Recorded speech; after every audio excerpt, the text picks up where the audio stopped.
मित्रांनो, तुमचं पुन्हा एकदा सुमिरित मराठी ह्या यूट्यूब चॅनेलवर स्वागत आहे. आजची कथा सुरू करण्यापूर्वी जर कोणी ह्या चॅनेलवर पहिल्यांदाच आले असाल आणि अजूनही सबस्क्राईब केले नसेल तर नक्की सबस्क्राईब करा. धन्यवाद. मुंबईच्या सुदूर पूर्व महिला मंडळाच्या अध्यक्षा श्रीमंत सकल सौभाग्य संपन्न कमुताई या आज विलक्षण अस्वस्थ होत्या. मागे एकदा चायनीज ॲग्रेशनच्या वेळी आणि एका सभेच्या आभार प्रदर्शन प्रसंगी उपाध्यक्षीणबाईंपेक्षा लहान आकाराचा गुच्छ त्यांना दिला गेला होता. त्यावेळी जितक्या त्या अस्वस्थ झाल्या होत्या तितकाच अस्वस्थपणा आजही त्यांच्या जीवाला आला होता. अर्थात चायनीज ॲग्रेशनच्या वेळी त्यांनी आपल्या मनावरचा ताण पडू दिला नव्हता हे खरं. स्वतःच्या हातांनी तयार केलेले लाडू आणि स्वतः विणलेले 2 स्वेटर्स भारतीय सैनिकांना पाठवून आपल्यावरचा ताण त्यांनी त्या शूर सैनिकांवरती टाकला होता. आपण अध्यक्ष असून आपल्यापेक्षा मोठा गुच्छ आपल्या असिस्टंट बाईला दिला गेला तेव्हा मात्र घरातल्या मंडळींना थोडासा ताण देऊन उरलेला सगळा कमुताईंनी स्वतः सोसला होता. इतका की त्यावेळी त्यांचं वजन जवळजवळ 1 पौंडाने कमी झालं होतं. गेल्या 51 वर्षांच्या त्यांच्या आयुष्यातली मनावर ताण आणणारी आणि अस्वस्थ करून सोडणारी ही तिसरी गोष्ट होती. कारण तसं पाहिलं तर अगदी साधं होतं. देऊन जाऊन सारा 1 रुपयाचा प्रश्न होता. पण त्या रुपयाने एवढ्या श्रीमंत कमुताईंना बेजार करून सोडलं होतं. म्हणजे काय झालं की त्या दिवशी मंडळात स्मॉल सेव्हिंगचे चिरमुले साहेब यांचं व्याख्यान होतं. असे व्याख्याते अनेक यायचे. लांबलचक कंटाळवाणी भाषणं देत आणि निघून जात व कमुताईही आपल्या अध्यक्षीय खुर्चीत जाग्या होऊन घरी निघून जात. पण आजची गोष्ट मात्र तशी नव्हती. एकतर स्मॉल सेव्हिंगच्या चिरमुले साहेबांनी फार परिणामकारक भाषण केलं होतं. अल्प बचत योजनेवर ते अत्यल्प वेळात बोलले हे त्याचं एक कारण असावं. त्यामुळे मंडळातल्या बायकांनाही आपापसात बोलायला बराच वेळ उरला होता.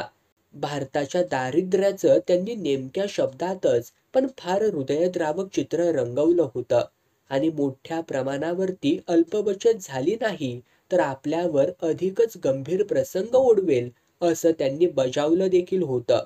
विशेषतः सर्व प्रकारची आणि प्रामुख्याने अल्पबचत करणं हे महिलांच्याच हातात असतं. त्यामुळे महिलांची या बाबतीतली जबाबदारी फारच मोठी असल्याचं त्यांनी सांगितलं होतं. सारांश, भारताचं बरं वाईट करणं हे सगळं आता सगळ्या महिलांवरतीच अवलंबून होतं. मुंबईच्या सुदूर पूर्व महिला मंडळाच्या सभासद महिला काय करतात याकडे यापुढे केवळ श्री चिरमुलेच नव्हे तर सगळा भारतच डोळे लावून बसणार होता. भारताच्या उन्नतीकरिता चिरमुले साहेबांची या महिलांकडून तशी विशेष मोठी मागणी नव्हती. 1000, 2000, 10,000 रुपये काय तुम्ही सहज वाचवून दाखवाल. पण गरीब भारताच्या वतीने मी तुमच्याकडून एक लहानशी मागणी करतो. मला फक्त 1 रुपया द्या. प्रत्येकी 1 रुपया द्या. भगिनींनो, या दरिद्री नारायणाच्या वतीने हा तुमचा गरीब भाऊ तुमच्याकडे फक्त 1 रुपयाची ओवाळणी मागतो आहे. तुम्हाला प्रत्येकी 1 रुपया कमवायला आणि वाचवायला सांगतो आहे. मला तुमचे दागिने नकोत, जड जवाहीर नकोत, 1000, 2000 रुपये नकोत. तुम्ही स्वतः कमावलेला फक्त 1 रुपया हवा. भगिनींनो, यातला प्रत्येक शब्द महत्त्वाचा आहे. तुम्ही स्वतः कमावलेला फक्त 1च रुपया. ते शेवटी म्हणाले होते आणि रुमालाने त्यांनी आपला अश्रू देखील टिपला होता. त्यांच्या त्या अश्रूला साक्षी ठेवूनच मुंबईच्या सुदूर पूर्व महिला मंडळातल्या तिथल्या प्रत्येक महिलेबरोबर कमुताईंनीही प्रतिज्ञा केली होती की आपल्या भाऊरायाच्या या ओवाळणीसाठी मी स्वतः 1 रुपया वाचवीनच वाचवीन, नव्हे स्वतःच्या कमाईचा रुपया वाचवीन. आणि श्रीमंत कमुताईंना जी अस्वस्थता आली होती तिचं कारण त्यांची ही घोर प्रतिज्ञाच होती. कारण जंग पछाडूनही बिचाऱ्या कमुताई तो 1 रुपया अजूनपर्यंत तरी कमावू शकल्या नव्हत्या. त्या दिवशी मंडळातून येताना त्या म्हणाल्या होत्या, इश्श, 1 रुपया कमवायची कल्पनाच बाई फार चमत्कारिक हो. मी नव्हतं कधी ऐकलं आजपर्यंत. म्हणजे त्यात काय एवढं चमत्कारिक आहे? कुठल्याशा सरकारी ऑफिसात फक्त क्लास 1 ऑफिसर असलेल्या एका गृहस्थाची बायको अडाण्यासारखी म्हणाली, तुम्हाला नाही समजायचं हो ते मिसेस सांकामे. अहो खरं विचाराल तर ना, 1 रुपया कसा दिसतो ते सुद्धा मी नीटसं पाहिल्याचं आठवत नाहीये मला. कमूताई सत्य तेच बोलल्या. असं कसं होईल? काहीतरीच काय तुमचं. अगदी टीप वगैरे देताना सुद्धा रुपया नाही लागत वाटतं हो तुम्हाला. दुसऱ्या कुणी मिसेस लदडू म्हणाल्या. इश्श, रुपयाची कसली मेली टीप. अहो आजच हेरडू केलाय मी, तर 5 रुपये टीप देऊन आले. देऊन द्यायची तर कशी घसघशीत टीप हवी. आमच्या मिस्टरांचे ब्रदर इन लॉ आलेत नुकतेच पॅरिसहून.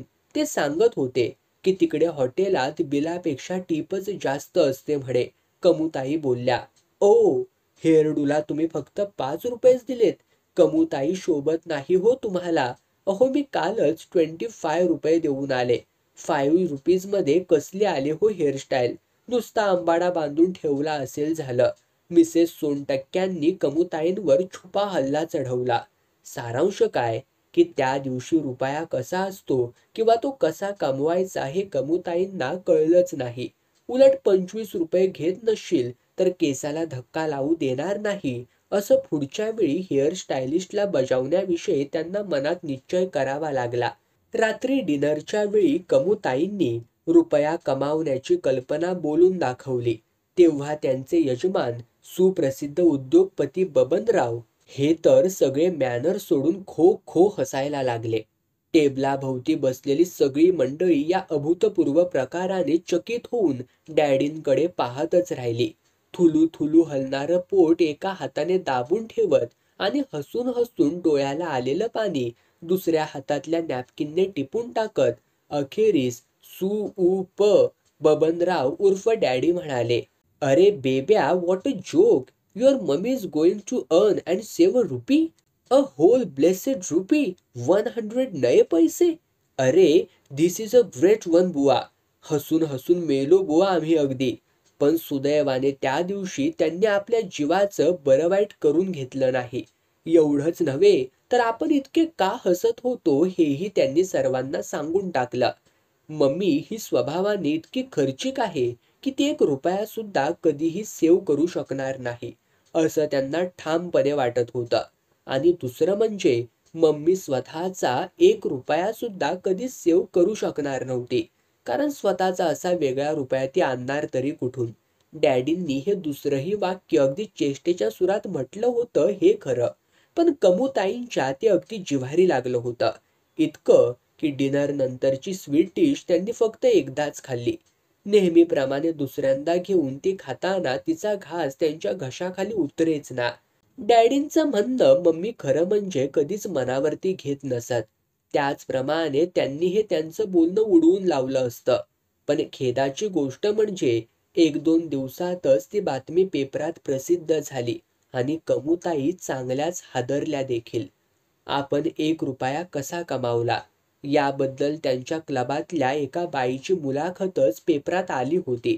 त्याचबरोबरच स्मॉल साहेब श्री चिरमुले यांनी जातीने त्या बाईचं अभिनंदन केल्याचीही. आणि खेदाची गोष्ट अशी की त्या बाई दुसऱ्या तिसऱ्या कुणीही नसून मुंबई सुदूर पूर्व महिला मंडळाच्या उपाध्यक्षीणबाई म्हणजे खुद्द कमूताईंच्या असिस्टंट बाईच निघाल्या हो. बघू बघू, इकडे आण, असं म्हणत कमूताईंनी पेपर आपल्या मुलीच्या हातातून जवळजवळ हिसकावूनच घेतला. आणि हाय रे देवा, बातमी सोनटक्के बाई बद्दलचीच होती. एवढंच नव्हे तर ती चक्क त्यांच्या हसऱ्या फोटोसकट प्रसिद्ध झाली होती. शेजारी कौतुक मिश्रित आदराने त्यांच्याकडे पाहत उभे असलेले श्री सोनटक्के व स्वतः चिरमुले साहेब दिसत होते.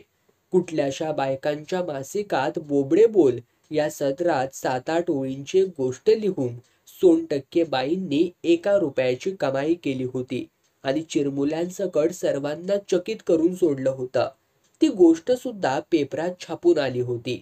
इश्श, याला का गोष्ट म्हणतात? 500 लिहून काढीन मी असल्या फालतू गोष्टी. सोनटक्कीनी सकट तो पेपर दूर भिरकावून देत कमूताई फनफनल्या. अगं मम्मी, पण अशाच गोष्टी लिहून उपयोगच काय? त्याच गोष्टी त्यांच्याकडे पाठवल्या ना तर त्या संपादक साभार परत पाठवतात. मम्मींच्या बेबीने संपादक महाशयांच्या अगोदरच स्वतःचा शेरा देखील मारला आणि मम्मी दचकल्याच. म्हणजे या बेबीला कसं कळलं हे? आपण खरं म्हणजे असाच एक बोबडा बोल पाठवला होता, पण तो किती गुप्तपणे. खरा प्रकार काय तो बेबीला माहीत नव्हताच मुळी. हे कमूताईंच्या मग लक्षात आलं आणि त्यांचा जीव थोडा वेळ भांड्यात पडला. पण थोडाच वेळ, कारण सोनटक्कीनीचं ते चित्र त्यांच्या डोळ्यांसमोर सारखं नाचत राहिलं आणि संध्याकाळपर्यंत तर त्यांना एवढी अस्वस्थता आली की त्यांचं ब्लड प्रेशरच चढलं. निदान तसं त्यांना स्वतःला तरी मनापासून वाटत होतं. ताबडतोब डॉक्टर धन्वंतरीला बोलावणं गेलं होतं आणि आपल्या सर्व जाम्या निम्यासह ते कमूताईंच्या तपासण्यासाठी आले होते. घरातली सगळी मंडळी कमूताईंच्या बिछाण्यापाशी जमली.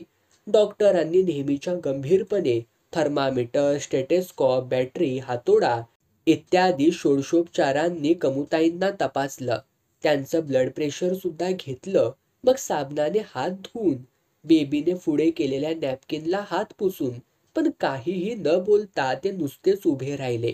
कमूताई त्यांच्याकडे मोठ्या आशेने पाहत राहिल्या. काय डॉक्टर साहेब, आहे ना खरं मी म्हणत होते तेच? डॉक्टरांनी गंभीरपणे होकारार्थी मान हलवली. पण तेवढ्यात डॅडींकडे पाहून एक डोळा मिचकावला. पहा, मी सांगत नव्हते का मला ब्लड प्रेशर आहे म्हणून? पण यांचा विश्वास बसेल तर ना. कमूताई आपल्या तर्जनीचं शरसंधान डॅडींकडे करत तणतणल्या. अहो, पण तुम्हाला ब्लड प्रेशर आहे म्हणजे काय? असायला पाहिजे तितकंच आहे. तसंच ब्लड प्रेशर डॅडींना, बेबीला आहे आणि मला सुद्धा आहे. डॉक्टर हसत हसत निघून जाताना म्हणाले. आणि त्यामुळे आलेल्या निराशेने मात्र कमूताईंचं ब्लड प्रेशर त्या रात्री नक्कीच थोडंफार वाढलं असणार. ती सारी रात्र त्यांनी तळमळून काढली. अद्याप त्या जो रुपया कमावू शकल्या नव्हत्या, त्या एका रुपयाने त्यांना अगदी हैराण केलं होतं. आणि नंतर तो कसा कमवायचा आणि सोनटक्केनीचा नक्षा कसा उतरवायचा याविषयी त्यांना एक अगदी नवा मार्ग दिसला. तेव्हा कुठे पहाटे पहाटे त्यांचा डोळा लागला होता. कमूताई सकाळी उठल्या तेव्हा त्यांना कमालीचा उत्साह वाटत होता. त्यांचं ब्लड प्रेशर कुठल्या कुठे पळालं होतं. रुपया कसा कमवायचा याबद्दलचा विचार त्यांच्या मनात आता पक्का झाला होता आणि आजच्या आज आपली योजना फत्ते केल्याशिवाय त्या स्वस्त देखील बसणार नव्हत्या.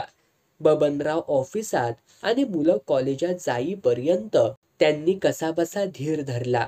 पण ती सगळी गेल्यानंतर मात्र कमूताईंनी एक मिनिटही फुकट घालवला नाही. ताबडतोब त्यांनी गेल्या आठवड्यात स्वतः केलेल्या पापडांची 3-4 पुडकी पिशवीत टाकली आणि जरा बाहेर जाऊन येते हो असं गड्याला सांगून त्या घराबाहेर पडल्या. पण महाराष्ट्राच्या विक्री कौशल्याचं दुर्दैव असंय की कमूताईंच्या जाळ्यात एकही मासा त्या दिवशी सापडला नाही. 2 खडे टाकले असता जे काम अगदी सहजासहजी होऊन जाईल असं त्यांना वाटलं होतं, ते अगदी 3-4 धोंडे कामी आले तरी होऊ शकलं नाही. त्यांनी केलेले पापड त्यांच्या मते इतके सुंदर होते की बायकांच्या त्यासाठी उड्यांवरती उड्या पडायला हव्या होत्या. पण कसलं काय आणि कसं काय, सगळ्या बायकांनी ते पापड पाहून सामुदायिक नाकं मुरडलीत. पापड फारच जाड आहेत, कातड्यासारखे. हा कमूताईंच्या कलाकृतीवरचा एक रसिक अभिप्राय होता. पापडांना चवच नाही हो, हा दुसरा. आता तुम्ही स्वतःच या वस्तूला पापड म्हणता आहात तेव्हा माझा नाईलाज आहे, हा तिसरा. आणि हे पापडच नव्हेत, हा चौथा, सर्वात इरसाल. या महाराष्ट्रातली रसिकता, गुणग्राहकता गेली तरी कुठे म्हणायची. कमूताई भलत्याच खट्टू झाल्या, संतापल्या. पण आपण सुदूरपूर्व महिला असल्यामुळे आपला संताप हिते चालवून घेतला जाणार नाही हे त्यांच्या लक्षात आलं आणि त्यांनी आपल्या बोलण्याला लगाम घातला. प्रत्यक्ष तळून पाहीन आणि मग पसंत पडले तरच पैसे देईन या अटीवर एका बाईने त्यांचे पापड कसे बसे घेतले. हा त्या दिवशी कमूताईंनी मिळवलेला लहानसा विजय. शेजारीच राहणाऱ्या आपल्या स्वयंपाकीन बाईंचा पत्ता तिथे देऊन कमूताई अखेर घरी परतल्या. पापडांच्या बाबतीत कमूताईंची डाळ नीट दळलीच गेली नव्हती. कमूताई हिरमुसल्या, संतापल्या, हे सगळं खरं. पण मग त्या रुपयाचं काय? आणि त्यांचा अगदी तिळपापड झाला. त्या उपाध्यक्षिणीच्या हसऱ्या फोटोचं काय? मनाला अस्वस्थपणा आला म्हणजे कमूताईंना काहीतरी खूप असं खाल्ल्याखेरीज बरं वाटत नसे. त्या दिवशीही त्यांनी चांगले 2 लाडू खाऊन पाहिले, पण त्यांचा काहीच परिणाम नाही म्हणून त्यांनी आणखी 1 खाऊन पाहिला. पण स्वतःच्या हातची वस्तू कितीही चांगली असली तरी स्वतःलाच तिची चव बिलकुल नसते हेच खरं. कमूताईंचा अस्वस्थपणा उलट वाढतच गेला. त्या मुकाट्याने उठल्या आणि मंडळात गेल्या. खरं सांगायचं तर ती कल्पनाच नव्हे, ती एक नाईस आयडियाच होती, बेबी सिटिंग करण्याची. अशा बेबी सिटिंग करिता असलेल्या मागण्या मंडळातल्या बोर्डावर नेहमीच लागत असत. त्या दिवशीही तशी एक मागणी होती. मानकामे बाईंना रात्रीच्या शोला जायचं होतं. त्यांच्या छोट्याला सांभाळायचं काम होतं. 4च तास. सभासदाचं काम सभासदानेच करायचं, तर त्यासाठी मिळणारा दर लक्षात घेतला तर या अवघ्या 4 तासांच्या कामात 2 सबंध रुपये. मग कमूताईंनी यावर अधिक विचार हा केलाच नाही. मानकामे बाईला त्यांनी मंडळातून फोन केला आणि त्यांच्या छोट्याला सांभाळायची जबाबदारी स्वीकारली. तुम्ही आलात तर आनंदच होईल, पण सांभाळून हो. बॉबी जरा हुड आहे हो आमचा. अशी धोक्याची सूचना खरं म्हणजे तेव्हाच मानकामे बाईंनी दिली होती. पण कमूताईंना दिसत होते ते 2 रुपये. बॉबीच्या आईचं बोलणं त्यांनी धड ऐकलं सुद्धा नाही. आणि कमूताई जेव्हा दुसऱ्या दिवशी रात्री 9च्या सुमाराला मानकाम्यांच्या बंगल्यावर गेल्या, तेव्हा सुरुवातीला तर बेबी सिटिंग करिता सोपी आणि मनोरंजक गोष्ट दुसरी कुठलीच नसेल असं वाटायला लागलं. कारण त्यांचा निरोप घेऊन मानकामे मंडळी जेव्हा थिएटरकडे रवाना झाली, तेव्हा बॉबी शांतपणे झोपला होता.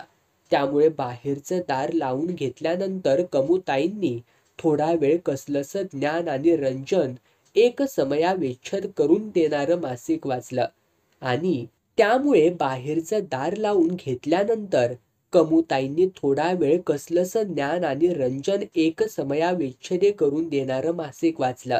आणि त्यामुळे त्यांना साहजिकच जांभया यायला लागल्या. यानंतर डुलकी येणार आणि बेबी सिटरने आपलं काम करत असताना डुलक्या घेणं हे फारच अयोग्य. हे वेळीच लक्षात येऊन कमूताईंनी ज्ञान आणि मनोरंजन व्यवस्थित जागच्या जागी ठेवून दिलं आणि रेडिओवरचा कार्यक्रम लावून पाहिला. तिथे कुणीतरी खासाहेब तानांची भेंडोळी सोडण्यात मग्न होते. दुसऱ्या केंद्रावर फरक इतकाच होता की भेंडोळी सोडण्याचंच काम पण कुणी बाईसाहेब करत होत्या. आता मात्र कमूताईंना झोप आणणाऱ्या या दोन्ही शत्रूंचा त्यांना संताप आला. आपल्या हातात सत्ता आली तर ज्ञान आणि रंजन करणारी सर्व मासिक व शास्त्रीय संगीत करणारे सर्व लोक यांच्यावरती बंदी घालायचं त्यांनी मनाशीच निश्चित केलं. पण हा निश्चय नंतर काय करायचं याबद्दल होता. आता या क्षणाला तर त्यांना झोप येत होती आणि त्याबद्दल काहीच करता येण्यासारखं नव्हतं. त्यांनी कडकडून जांभई दिली. येणाऱ्या झोपेचा राग रेडिओवरती काढला आणि बाईचं गाणं मध्येच बंद करून टाकलं. मग त्या जाग्या झाल्या त्या किंचाळतच. आपण कुठे आहोत आणि आपलं काय होतं आहे हे त्यांना मिनिट 2 मिनिटं काही कळलंच नाही. काय ग बाई, कोण तू आणि आमच्या पप्पांच्या सोफ्यावर काय म्हणून बसली आहेस? मानकामे बाईंचा बॉबी त्यांना गदागदा हलवून विचारत होता. कमूताईंच्या किंचाळण्यामुळे तो बिलकुल घाबरला नाही. उलट कमरेवर हात ठेवून आणि त्यांच्या पुढे ठाम पाय रोवून तो गुरगुरत होता. कमूताई आणखी किंचाळल्या नाहीत. बॉबीचा त्यांना राग आला होता, तोही त्यांनी प्रयासाने आवरला. मग आपण किंचाळलो त्या घाबरल्यामुळेच खरं, पण बॉबीने चक्क आपल्या पावलांवरती उभं राहून आपल्याला हलवलं म्हणून हेही त्यांच्या लक्षात आलं.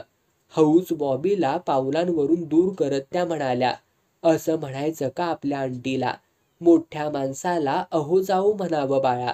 त्याबरोबर हातवारे करत बॉबीने त्यांना सुनावलं, छॅट, तू आंटी? माझी आंटी कशी सुरेख आणि गोरी पान आहे. आणि हवेतल्या हवेत बोटांनी कमळताईंच्या जवळ येत तो म्हणाला, एक विचारू का ग तुला बाई? हो विचार ह बाळ, काहीही विचार. मी आंटी नसले तरी मावशी आहे ना रे तुझी. कमूताईंनी त्याला समजावणीच्या सुरात म्हटलं. बरं का ग मावशे, समज मोठ्या सुरीने तुझे 2 तुकडे केले तर 2 बाया होतील का ग?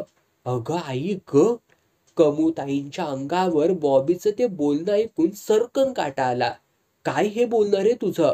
मला आईलाच तुझ्या सांगितलं पाहिजे हे. वा, आईला सांगायचं म्हणजे तू स्वर्गात जाणार तर. आई केव्हाच गेली तिकडे. मग कुठे कमूताईंच्या लक्षात आलं की बॉबी आपल्या आजीला आई म्हणत असे आणि आईला मम्मी म्हणत असे. यानंतर बॉबीने कमूताईंनाच धमकी दिली. तू कशाला ग मावशे? मी सांगतो की मम्मीला की ही जाडी बाई मला सांभाळायच्या ऐवजी स्वतःच झोपली होती म्हणून. बेबी सिटर म्हणजे काही आंटी नसते आणि मावशीही नसते. ती नेहमी येते ना. सुशी किती छानदार गोष्टी सांगते. नाही तर ही म्हणे बेबी सिटर. हिते कमूताईंना हवी होती ती पळवाट सापडल्यासारखं वाटलं. मी सांगते तुला गोष्ट. मला कितीतरी गोष्टी येतात. सांगू का तुला? एक होता राजा आणि एक होती. पण बॉबीने त्यांना पुढे बोलूच दिलं नाही. हॅट, तो ओरडलाच. आम्हाला राजे-बिजे आवडत नाहीत. आम्ही तुमच्या राजाला केला ठार.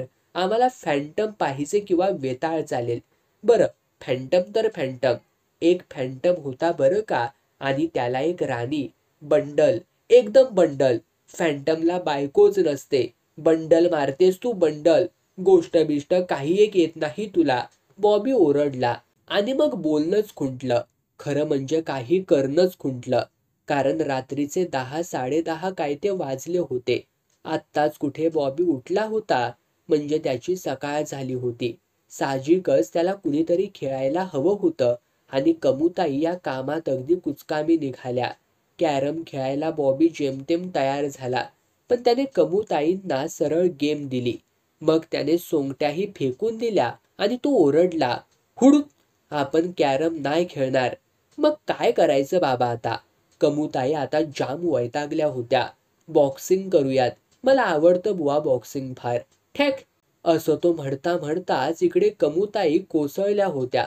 कारण बॉबीने त्यांना एक जोराचा ठोसा सुद्धा लगावला होता. आता मात्र कमूताईंचा धीरच सुटला. घाईघाईने त्यांनी बंगल्यावरती फोन करून उरलेल्या दिव्यातून पार पडण्यासाठी बेबीला बोलावून घेतलं. 4 तासात त्यांना कदाचित 2 रुपये सुद्धा मिळाले असते. पण तेवढ्या अवधीत दात, कान, नाक किंवा ही सर्व आणि भरीला एखाद वेळी जीवही गमावण्याची पाळी त्यांच्यावरती आली असती. बॉबीला बेबीच्या हवाली करून आणि त्याला कोपऱ्यापासून नमस्कार केल्यावर कमूताई बॉबीच्या बॉक्सिंगने हुळहुळणारं आपलं नाक कुरवाळत कशाबशा घरी येऊन पोहोचल्या. त्यांच्या डाव्या पायाचा अंगठाही आता ठणकू लागला होता. कमूताई घरी आल्या आणि त्यांना हुडहुडीच भरली. रात्री त्यांना सारखी स्वप्न पडत होती. एकापेक्षा एक भयानक. स्वप्नातही त्या बेबी सिटिंगला गेल्या होत्या. स्वप्नातल्या बॉबीनेही त्यांच्या नाकावर एक दणदणीत ठोसा चढवला होता. पायाचा अंगठा जायबंदी केला होता. त्याच वेळी त्यांना कुणीतरी हाक मारल्यासारखं वाटलं. कोण आहे ते? डोळे न उघडताच क्षीण आवाजात त्यांनी विचारलं. Me baby. त्यांना उठवायला आलेल्या त्यांच्या बेबीने सांगितलं. कोण? बॉबी? कमूताई इतक्या दचकल्या त्यांनी आपले डोळे भीतीने आणखीनच गपकन मिटून घेतले. त्यांना डोळे उघडायची आता भयंकर भीती वाटत होती. बॉबी नाही ग, मी बेबी. असं म्हणून बेबी हसली. आपली मम्मी इतकी का घाबरली हे तिच्या लक्षात आलं होतं. आणि मग बेबीला राहवलंच नाही. आपल्याला कळलेली आनंदाची बातमी मम्मीला कळवल्याशिवाय राहणं तिला आता शेवटी अशक्यच झालं. मम्मी, अगं मम्मी. अगं की नाही, तुझ्या पापडांना गिऱ्हाईक आलंय बघ. तू लपवून ठेवलंस तरी मला कळलंच बघ शेवटी. बेबी एवढी म्हणाली मात्र. आपण आजारी आहोत, काल रात्री आपल्याला हुडहुडी भरली होती हे कमूताई पार विसरल्याच. आनंदाचा एवढा शॉक त्यांना बसला होता की त्या ताडकन उठूनच बसल्या. कानात सर्व जीव एकत्र करून त्यांनी बातमी ऐकली. गिरगावातल्या त्या बाईकडून स्वयंपाकीन काकूंबरोबर सकाळीच निरोप आला होता. त्यांचा भाचा म्हणे कुणी आर्मीत होता आणि कमूताईंचे पापड त्याने सहज पाहिले आणि आर्मी किचनसाठी पसंत केले होते. असे दणकट पापड खाल्याशिवाय आपले भारतीय सैनिक खंबीर आणि कणखर बनणार नाहीत अशी त्याची खात्रीच झाली होती. मिळालेले पापडाचे पुडे त्याने तिथल्या तिथे खरेदी केले होते आणि त्याचा एक रोख रुपया पाठवून देखील दिला होता. इतर सर्व प्रकाराचे पापड फार पातळ आणि लेचेपेचे म्हणूनच त्याने नाकारले होते. आपण काय ऐकतो आहोत यावर कमूताईंचा क्षणभर विश्वासच बसला नाही. मग हे सगळं खरं आहे, काल रात्री पडत असलेल्या स्वप्नांचा भाग नक्की नव्हे, हे अशी खात्री झाल्यावर त्या पलंगावरून उडी मारून खाली उतरल्या. काल रात्री आजारी असलेल्या मम्मीने आता सकाळी इतक्या टुनकन उडी तरी कशी मारली, याचं बेबीला फारच कौतुक वाटलं. तेवढ्यात बेबीने आपल्या हातातला 15 रुपया मम्मीच्या समोर धरला. मग तर मम्मीला राहवलंच नाही. स्वतःच्या कष्टाने कमावलेला तो रुपया अखेर स्वतः चालत त्यांच्या घरी आला होता. मम्मी सगळं काही विसरल्या. समोर त्यांच्या चौकशीसाठी आलेले डॅडीही त्यांच्या नजरेत भरले नाहीत. कसलंच भान त्यांना राहिलं नाही. बेबीचे दोन्ही हात त्यांनी आनंदातिशयाने पकडले आणि त्या नाचू लागल्या. बेबी सकट सगळेच लोक या प्रकाराने चकित झाले. मम्मी तशाच खूप वेळ नाचत राहिल्या, अगदी बेबीचा पाय त्यांच्या पायावर पडून त्या किंचाळेपर्यंत. पण त्यांचाही नाईलाज झाला, कारण सलामीलाच बॉबीने त्यांच्या पावलांवरती उभं राहून त्यांचा जो अंगठा जायबंदी केला होता त्यावरच बेबीनेही आत्ता पाय दिला होता. आनंदाने नाचणाऱ्या, नाचता नाचता मध्येच किंचाळणाऱ्या कमूताईंना पाहून दारात डॅडी अगोदरच स्तिमित होऊन उभे राहिले होते आणि त्या नृत्यनाट्यानंतर जे दृश्य त्यांच्या दृष्टीस पडलं त्यामुळे तर ते अक्षरशः भारावूनच गेले. कारण दुखणाऱ्या अंगठ्याचा डावा पाय उचलून कमूताईंनी आता खोलीभर लंगडी घालायला सुरुवात केली होती.